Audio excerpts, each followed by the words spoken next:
नमस्कार, the Haryana talks के खास मुद्दे में आपका स्वागत है। नमस्कार। खास मुद्दे में हम बात करेंगे रोहतक में चौटाला हाउस बनाने की। आज इनेलो के जो राष्ट्रीय युवा अध्यक्ष हैं करण चौटाला, उन्होंने फिर एक बात दोहराई है कि रोहतक में चौटाला हाउस बनाएंगे और यहाँ पे रहेंगे भी। मकान ही नहीं बनाएंगे, रहेंगे भी। और आपको ये भी बता दें, रोहतक कभी चौधरी देवीलाल की कर्मभूमि होती थी। महम से विधायक 1982 में, उसके बाद फिर दोबारा से उन्होंने रिपीट किया। तो चौधरी देवीलाल ने यहाँ से अपनी एक तरह से मानिए, जब रोहतक आए, यहाँ से विधायक बने, तो उसके बाद जो पॉलिटिकल करियर है चौधरी देवीलाल का, उसके बाद फिर वो डेप्यूटी प्राइम मिनिस्टर बने। चौटाला यहाँ से महम से चुनाव लड़ा और उसके बाद यहाँ कुछ बड़े नेता भी हुए हैं लोक दल के, जैसे 99 में जब भूपेंद्र सिंह हुड्डा को हराया, वो चौधरी इंदर सिंह ने हराया।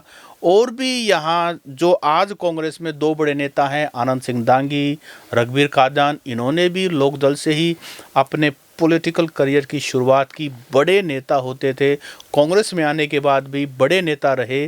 तो रोहतक कभी चौटालाज का गढ़ होता था और सम्मान दिवस जो रोहतक रैली में अभय सिंह चौटाला ने मनाया, उसके बाद दोबारा से रोहतक पर चौटालाज की नज़र है। यूँ भी कह सकते हैं कि चौटाला जो परिवार है, चाहे वो अभय सिंह चौटाला हो या वो डॉक्टर अजय सिंह चौटाला हो, रोहतक के आसपास जो पुराना रोहतक है, यहाँ पे जो जाट वोट बैंक है उस पर पैनी नज़र है। क्योंकि जब भी तब देवीलाल रोहतक से चुनाव लड़ते थे या इनके पार्टी से कोई नेता चुनाव लड़ता था, तो ग्रामीण में खासकर जो गांव का इलाका है, वहाँ का जो वोट बैंक था, एक बड़ा जो वोट बैंक चौटाला या देवीलाल का होता था, वो गांव से होता था। और जो बड़े संख्या में हम बात करें, बड़े मार्जिन की हम बात करें, तो जाट जो है वो तब देवीलाल का वोट बैंक होता था। और रोहतक पर ओपीजी इसलिए भी नज़र है लोक दल की, क्योंकि भूपेंद्र सिंह हुड्डा ने रोहतक की चौधर का नारा 2024 की विधानसभा चुनाव में दिया था और वो तीसरी बार रोहतक की चौधर लाने में भी विफल रहे। और जो एक पूरे हरियाणा का जाट समुदाय टिकटकी लगा करके भूपेंद्र हुड्डा के पीछे लगा हुआ था कि इस बार तो बात बन गई है, वो फेल होने के बाद चौटाला को नजर आ रहा है कि अब जो जाट एकजुट होकर, लगभग एकजुट होकर के हुड्डा के साथ थे, अब वो उससे नाराज चल रहे हैं। तो ये सही मौका है गुस्सा हुए जाटों को, नाराज हुए जाटों को मनाने का, उनको अपनी तरफ खींचने का और उनको एक सपना दिखाने का कि जो हुड्डा नहीं कर पाया वो चौटाला कर सकता है। देखो, भूपेंद्र सिंह हुड्डा ने रोहतक में चौधर लाने का जो नारा दिया था ना, वो 2004 में दिया था। अब 24 में तो दोबारा से रोहतक में चौधर लाने का नारा दिया।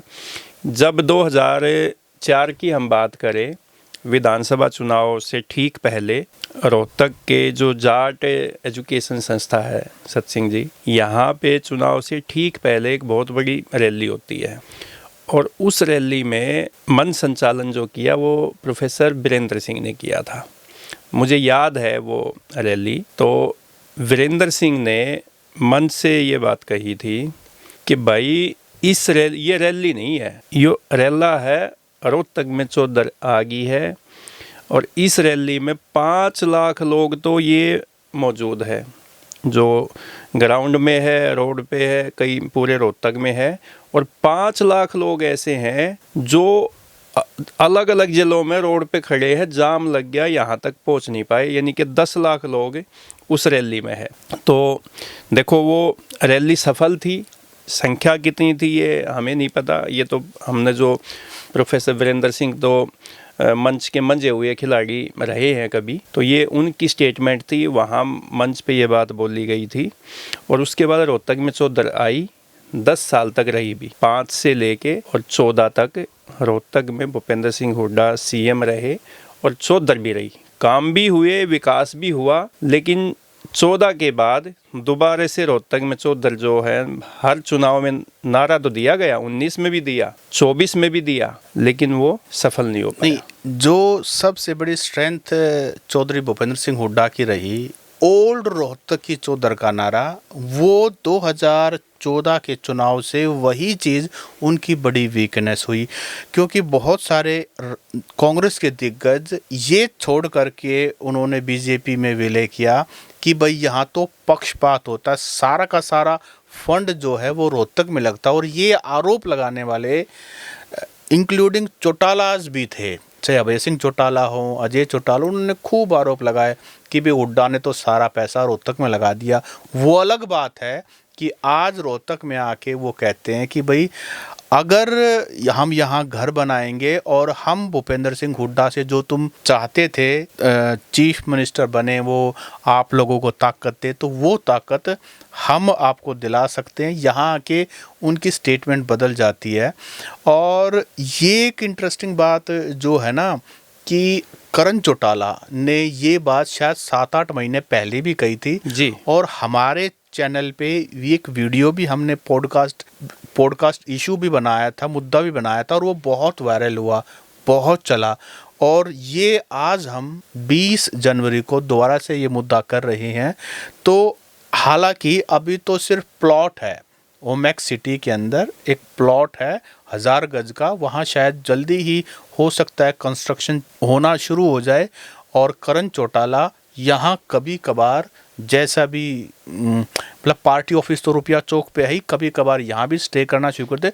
तो चौटाला हाउस, जैसे सिरसा के अंदर बरनाला रोड के ऊपर चौटाला हाउस है जहाँ अजय सिंह चौटाला रहते हैं, और डबवाड़ी रोड के ऊपर अभय सिंह चौटाला रहते हैं। तो हो सकता है यहाँ दिल्ली झज्जर जो रुपया चौक के पास ओमेक्स सिटी के अंदर जो चौटाला हाउस नजर आए। सतसिंह जी, जो हम दिल्ली बाईपास जो चौक है, वहाँ से जब हम आउटर बाईपास जाते हैं झज्जर जुंगी की तरफ, तो थोड़ा सा चलते ही यूनिवर्सिटी की भी ज़मीन है, उसके साथ चलते ही ओमेक्स सिटी आ जाती है। जैसे ये जेएलएन नहर है, इसको क्रॉस किया, ओमेक्स सिटी में जैसे ही राइट में आप देखोगे 3 नंबर प्लाट, जो ओमेक्स का फेज 2 बोलते हैं इसको, 3 नंबर प्लाट है। ये जो प्लाट है ना, ये 1-1 हज़ार गज के हैं।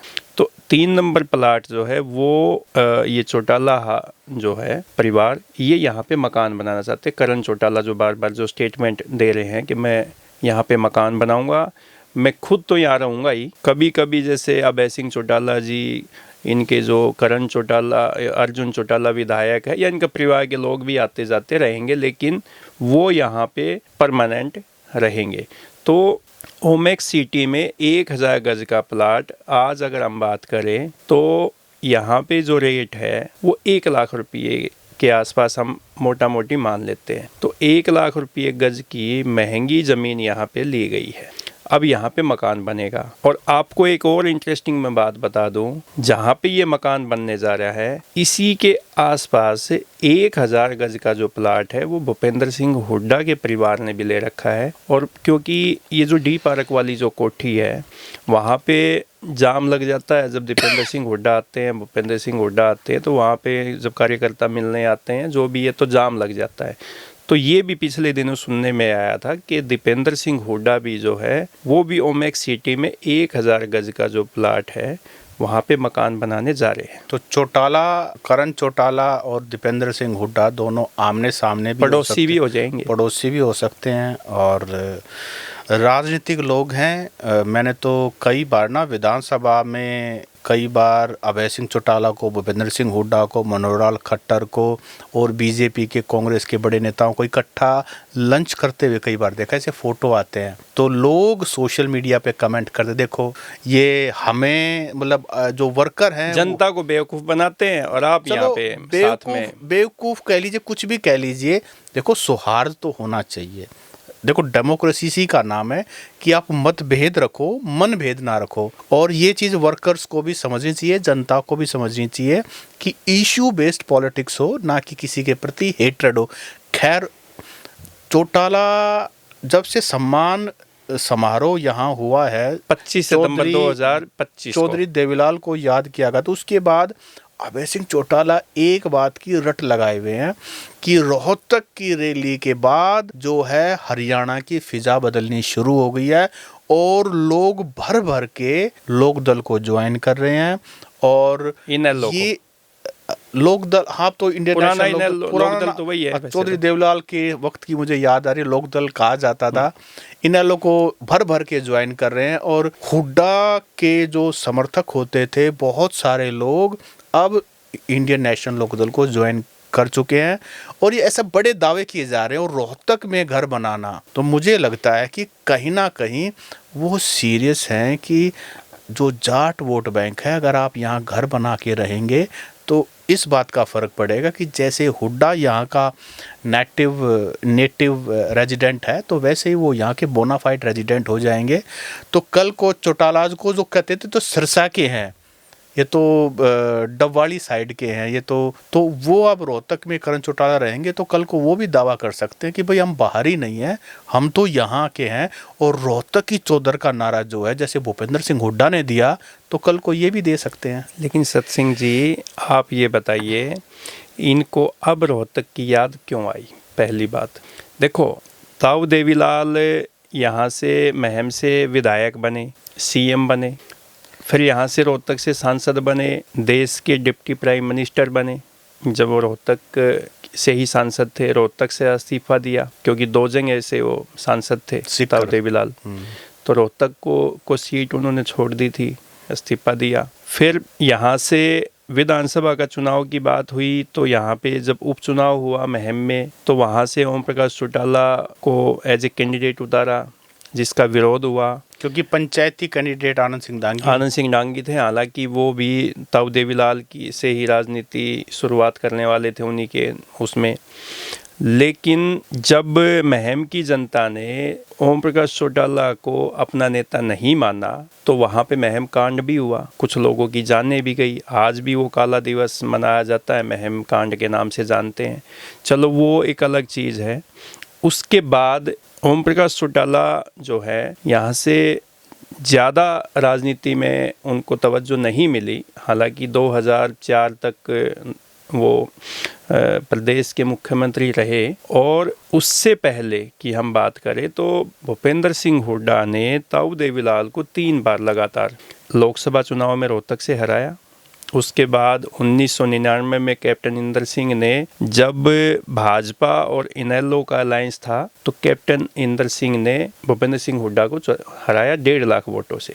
ये है 1999 की बात। ये कारगिल वार का जो इमोशन था उसकी वजह से। तो उसके बाद से इनेलो सत्ता में तो नहीं आई है 2004 के बाद, लेकिन उनके अच्छे खासे विधायक जो है वो जीत कर विधानसभा में पहुंचे हैं, ठीक है। लेकिन रोहतक को उन्होंने तवज्जो नहीं दी चौटाला परिवार ने। जब भी उनके विधायक एक बार तो 30 के आसपास विधायक उनके आए थे, लेकिन राज्यसभा में कौन भेजे? एक बार तो राम कुमार कश्यप में भी जी राज्यसभा में भेजे, एक बार रणबीर सिंह गंगवा जो है वो राज्यसभा में भेजे। अगर उस टाइम पे रोहतक से किसी बड़े नेता को चौटाला परिवार, ताऊ देवीलाल, ओम प्रकाश चौटाला, अगर यहाँ से किसी बड़े नेता को राज्यसभा में भेजते तो उनकी जो राजनीतिक जमीन है वो खिसकती नहीं।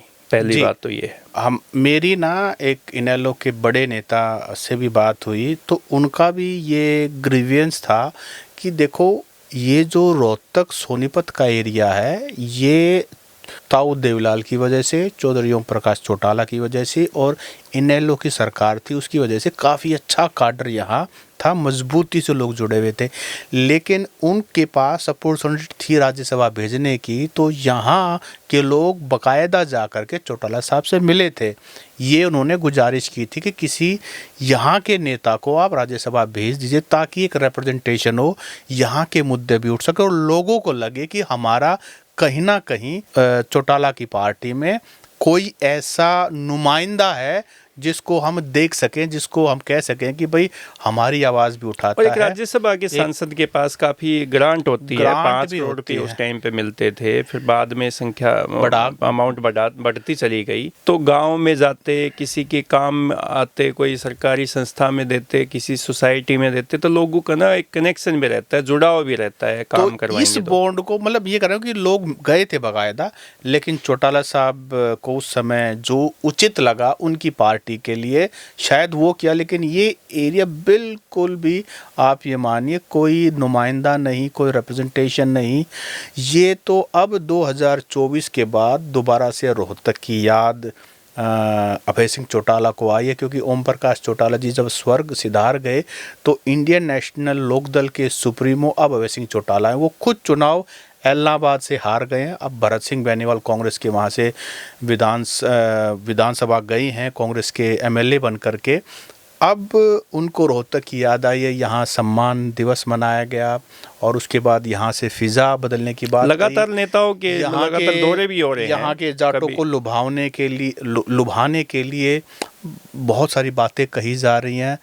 अभी तो लोगों को डिसाइड करना है कि क्या वो चौधरी देवीलाल वाली बात, क्या वो उनका अक्स जो है, क्या अभय सिंह चौटाला में देखते हैं। अभी तो चौटाला परिवार दो धड़ों में बटा हुआ है, अजय सिंह का परिवार और अभय सिंह का परिवार। लोग जो है ना, अब ये मानिए कि वो जिसके साथ भी जुड़ते हैं ना, उनको चाहिए कि बिल्कुल ऐसा, मतलब लोग इस सवाल उठाते हैं जब आपका परिवार एक नहीं है, आपका बंटवारा जो है राजनीतिक कारणों से है, और आप ये हमसे अपील कर रहे हैं, यानी कि यहाँ के लोगों से अपील कर रहे हैं कि आप हमारी पार्टी में साथ आएं, जुड़े, मजबूत करें और हम सरकार बनाएंगे। तो लोग कहते हैं पहले अपने घर के ऑर्डर को ठीक करो और उसके बाद जो है आगे बढ़ने की बात है। देखो सत सिंह जी, बात आपकी सही है, लेकिन राजनीति में तो परसेप्शन बनते हैं। अगर जनता का एक परसेप्शन बना कि अब बीजेपी का विकल्प कौन, अभी तक तो 24 के इलेक्शन तक तो भूपेंद्र सिंह हुड्डा ही बीजेपी का विकल्प मानते थे कि भाई भूपेंद्र सिंह हुड्डा के नेतृत्व में कांग्रेस पार्टी की सरकार बनने जा रही है। अब 2029 दूर है, अभी तो 26 स्टार्ट ही हुआ है, तो 2029 तक जनता का परसेप्शन, जनता का एक जो रुझान होता है वो किस तरफ जाएगा। क्या भाजपा यहाँ पे चौका मारेगी, या जनता अभय सिंह चौटाला के साथ जाएगी, या जनता दुष्यंत चौटाला के साथ जाएगी, या कांग्रेस में भूपेंद्र सिंह हुड्डा के ही नेतृत्व में जनता उनकी तरफ जाएगी, या कांग्रेस में कोई नया नेता जो है वो उभर कर सामने आएगा। लेकिन इन सब चीज़ों को हम अगर देखें तो आने वाला जो समय है वो भूपेंद्र सिंह हुड्डा और दीपेंद्र सिंह हुड्डा के लिए बहुत ही चुनौतीपूर्ण होने वाला है, क्योंकि कांग्रेस में चौधरी वीरेंद्र सिंह डूमरखा के जो बेटे हैं ब्रजेंद्र सिंह पूर्व सांसद, वो सद्भाव यात्रा पर निकले हुए हैं। अभी हम देखेंगे उसको साउथ हरियाणा में तो सद्भाव यात्रा को काफ़ी रिस्पांस भी मिला है। हालांकि हरियाणा के अगर और ज़िलों में हम बात करें तो वो रिस्पांस नहीं था। और जिस तरीके से ब्रजेंद्र सिंह स्टेटमेंट दे रहे हैं, भाषण दे रहे हैं, उनका निशाना जो है वो कहीं ना कहीं आप सब लोग समझते हैं वो किस पर कटाक्ष करते हैं। कांग्रेस पार्टी के लोगों ने क्या किया, या जिसने भी, हालांकि नाम नहीं लेते वो, लेकिन उनका जो कटाक्ष है या जो निशाना जो है वो भूपेंद्र और दीपेंद्र हुड्डा ही है। देखिए, आपने ये कहा कि आने वाला समय भूपेंद्र और दीपेंद्र के लिए बड़ा मुश्किल है। देखिए, चौधरी भूपेंद्र सिंह हुड्डा 2 बार मुख्यमंत्री रह लिए, कई बार लोकसभा के एमपी रह लिए, अब उम्र भी उनकी काफ़ी सीनियर लीडर हो चुके हैं। तो ये समझा जाए कि मोर और लेस अब सारी रिस्पॉन्सिबिलिटी जो है दीपेंद्र सिंह हुड्डा पर आ गई है। और भूपेंद्र सिंह हुड्डा के कई जो साथी थे जो कंधे से कंधा मिला कर चलते थे, वो भी अब पाला तो बदलने अब लगे। मोर और लेस जो जिम्मेदारी है वो चौधरी दीपेंद्र सिंह हुड्डा पर है, जो रोहतक से लोकसभा एमपी हैं। 2019 में रोहतक से चुनाव हार भी गए थे, उसके बाद 2005 के बाद लगातार बनते आ रहे थे।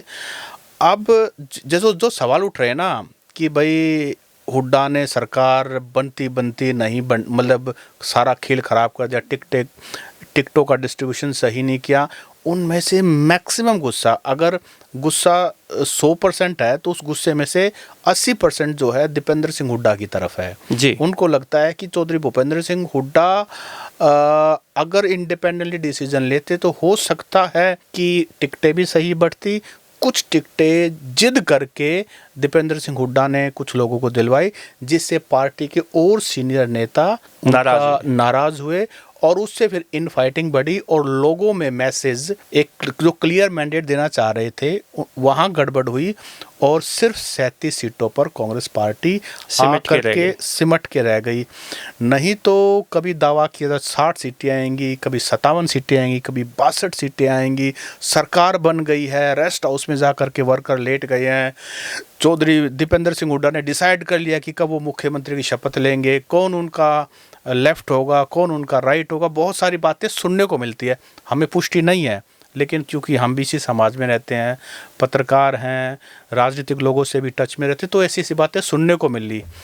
अब चौटालाज को एक मौका तो देखो मिल गया है और भूपेंद्र सिंह हुड्डा को 3 बार ट्राई कर लिया है, बात नहीं बनी है। आज कांग्रेस के पास 37 विधायक हैं, चौटालाज के पास सिर्फ 2 विधायक हैं। तो देखा जाए तो असेंबली में तो इंडियन नेशनल लोकदल का कोई नंबर है ही नहीं मुकाबले में, 37 वर्सेस 2 कुछ भी नहीं है। जननायक जनता पार्टी आउट है, जननायक जनता पार्टी बस 0 पे टिकी हुई है। लेकिन फिर भी लोगों में ये है कि किसी तरह से बदलाव है, क्योंकि 3 बार बीजेपी की सरकार बन चुकी है और बीजेपी को परफॉर्म करना पड़ेगा, अपनी कुछ जो वर्ग नाराज है उसको भी अपने साथ सम्मिलित करना पड़ेगा, बहुत सारी बात है। लेकिन पॉलिटिकल स्पेस है, वैक्यूम है, चौटाला उसको भर पाते हैं, नहीं भर पाते देखो हैं। चौटाला परिवार जो चाहता है, अभय सिंह चौटाला का परिवार, वो यही है कि जो पुराने रोहतक जिले में जो भूपेंद्र सिंह हुड्डा 2024 में सरकार नहीं बना पाए और उसके बाद जो लोगों का गुस्सा है उसको देखते हुए यहाँ पे वो संभावनाएं तलाश रहे हैं कि ये जो वोट बैंक है भूपेंद्र सिंह हुड्डा से छिटक के बीजेपी के साथ तो नहीं जाएगा, हो सकता है ये अभय सिंह चौटाला के साथ आ जाए, ताऊ देवीलाल की जो पुरानी कर्म भूमि है उसको दोबारा से राजनीतिक रूप से मजबूती मिल जाए। तो ये सब चीज़ें अभी तो हवाई है। मकान बनाने से कभी बड़े नेता मकान बनाने से नहीं बनते, जनता के बीच में रहने से बनते हैं, जनता की जो उम्मीदें होती है उन पे खरा उतरने से बड़ा नेता बनता है। अब ये देखना है क्या जनता, रोहतक की जनता खासकर, जो लंबे समय से जिसको ताऊ देवीलाल, ओम प्रकाश चौटाला और जो नेता है उन्होंने रोहतक की जो अनदेखी की है राजनीतिक रूप से, वो यहाँ की जनता क्या दोबारा से चौटाला परिवार को अपना नेता बना पाएगी, नहीं बना पाएगी, ये तो अभी भविष्य के गर्भ में। लेकिन ओपी जी जो 2000 के बाद पैदा हुए हैं ना, सच बात ये है कि उनको कोई फर्क नहीं पड़ता कौन ओम प्रकाश चौटाला, कौन चौधरी देवला। सच बात ये है उनको अपने रोजगार से मतलब है, उनको ये मतलब है कि उनको क्या सुविधाएं मिल रही हैं। देखो लोग पुरानी हिस्ट्री को बहुत ज़्यादा याद नहीं करना चाहते, उनको ये पता है कि प्रेजेंट गवर्नमेंट क्या उनके ड्रीम्स को, उनके एस्पिरेशंस को, जो वादे किए गए थे, रोज़मर्रा की समस्याएं हैं, चाहे वो एयर पोल्यूशन है, वाटर पोल्यूशन है या फिर रोड्स हैं, लोग ये देखना चाहते हैं। इस इसको समझा जाए क्योंकि यंग इंडिया है और एक बहुत साइजेबल यंग पॉपुलेशन है हरियाणा के अंदर भी, उनको ये फ़र्क पड़ता है कि हमें आज क्या मिल रहा है, कौन हमारे भविष्य को सुनहरा बना सकता है। और जहाँ तक हमारे ऑडियंस की बात है, देखो वो सारी चीज़ों को समझते हैं। पॉलिटिकल डिस्कशन एक बात है, लेकिन जब एग्जीक्यूशन की बात आती है तो उस समय क्या होता है वो आप लोग अच्छी तरह जानते हैं। हम चाहते हैं कि आप इस पूरे मुद्दे पर कमेंट करें कि जो एस्पिरेशंस चौटाला परिवार की हैं रोहतक में घर बना करके हुड्डा को राजनीतिक मात देने की, वो क्या सच हो पाएगी या वो सपना ही बन के रहेगा। आप कमेंट करके हमें ज़रूर बताएं। नमस्कार।